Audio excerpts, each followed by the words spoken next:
Summer. The warm weather, the vacations, the old men wearing Speedos. No, Grandpa, we're going to Walmart. Please put some real clothes on.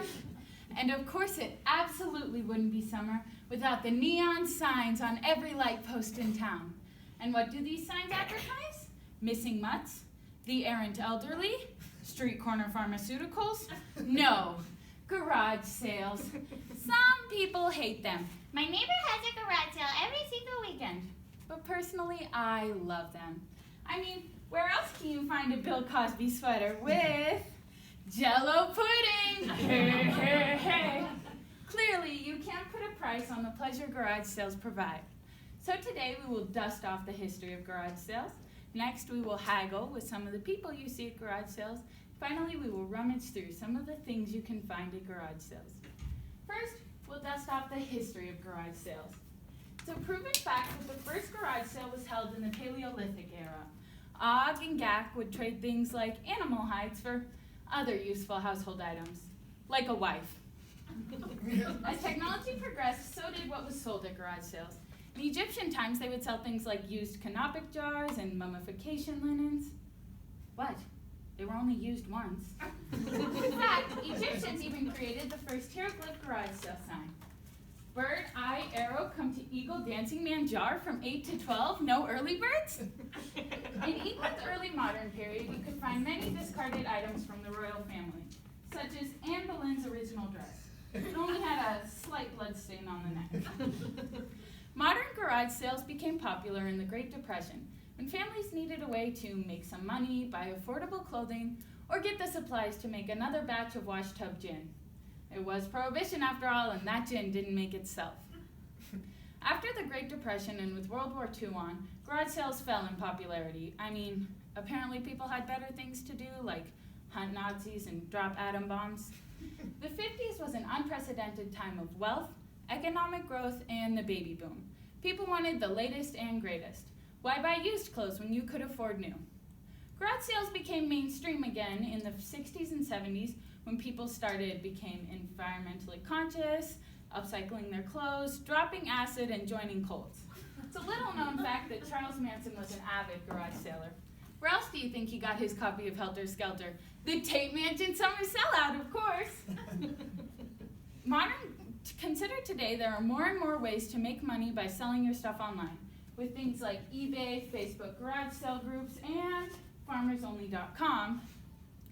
In the future, we may even move garage sales fully online. With VR and hologram technology, we could view the sale in a fully immersive way as if we were there in person. We could sit on our couches in our underwear, eating corn dogs and listening to Dolly Parton. Oh wait, we already do that! The future is here! And I need more corn dogs. Now that we have dusted off the history of garage sales, we will now haggle with some of the people you see at garage sales.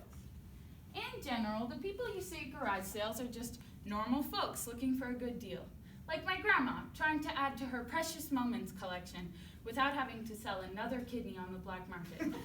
Like, seriously, my grandpa might leave her if she tries to take another one of his kidneys. But to the trained professional, true classes of garage sailors exist.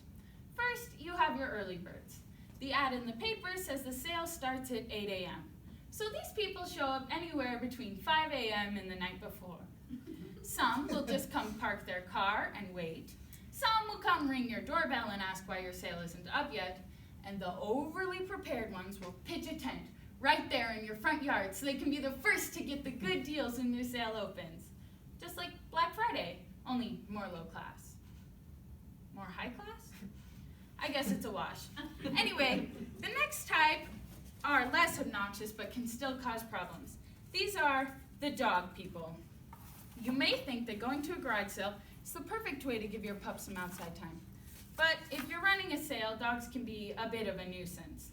First of all, the owner probably forgot doggy bags, and the inevitable will happen, either right there in the middle of your sale, or in some place that you happen to step tomorrow. Ugh. Another thing that can make dogs an issue is barking. Not everyone is a huge dog lover, and a barking dog could scare off prospective customers. The final and worst type of people are the extreme bargainers.